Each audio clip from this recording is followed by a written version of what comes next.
ఓం నమో భగవతే రుద్రాయ. సౌందర్య మోహన తంత్రంతో మన మొహంలో అలాగే మనం మాట్లాడేటటువంటి స్వరంలో కూడా మంచి ఆకర్షణ శక్తి అనేటటువంటిది కలుగుతుంది. అయితే ఈ సౌందర్య మోహన తంత్రాన్ని మనం ఎటువంటి పూజా నియమములు కానీ లేదా ఏదైనా దీపాలు వెలిగించడం కానీ లేదా జపమాల ఉపయోగించి సాధన చేయడం కానీ లాంటివి ఏమీ కూడా ఉండవు. ఇది మన అంతర్గత శక్తిని ఆకర్షణ శక్తిగా మార్చి మనలో ఉన్నటువంటి మంచి ఆలోచనల్ని పెంపొందించేటటువంటి అవకాశం చాలా ఎక్కువగా ఉంటుంది. ఈ సౌందర్య మోహన తంత్రం మీరు ఏ రోజైనా సరే మొదలు పెట్టవచ్చును. మీ మొహంలో ఆకర్షణ అనేటటువంటిది పెరుగుతుంది. మీరు మాట్లాడే మాటలలో చాతుర్యము ఆకర్షణ కూడా పెరుగుతుంది.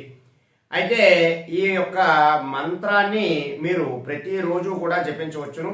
ఉదయాన్నే లేచిన వెంటనే మీ మొహాన్ని శుభ్రంగా కడుక్కొని 51 సార్లు మీరు అద్దం ముందు నిలబడి ఈ మంత్ర జపం అనేటటువంటిది చేసుకోవాలి. ఇలా చేయడం ద్వారా మీలో ఉన్నటువంటి అంతర్గత శక్తి అనేటటువంటిది పెరుగుతుంది.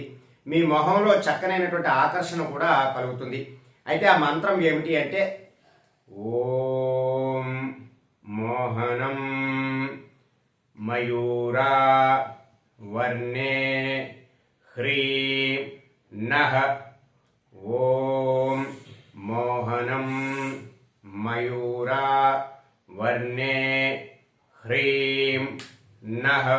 ఇలా మీరు నిదానంగా 51 సార్లు గనక ప్రతిరోజు ఉదయాన్నే అద్దం చూస్తూ చెప్పుకున్నట్లయితే మంచి ఫలితాలు అనేటటువంటివి మీరు చూస్తారు. ఈ మంత్ర జపము నిదానంగా చేస్తే అద్భుతమైనటువంటి ఫలితాలు ఉంటాయి. కాబట్టి ముఖంలో సౌందర్యం ఎక్కువగా ఉండాలి, ఆకర్షణగా ఉండాలి అనేటటువంటి వారు ఈ ప్రత్యేకమైనటువంటి ఈ సౌందర్య మోహన తంత్రాన్ని ఆచరించి మంచి ఫలితాలు పొందడానికి ప్రయత్నం చేయండి. సర్వే జనా సుఖినో భవంతు. శుభం.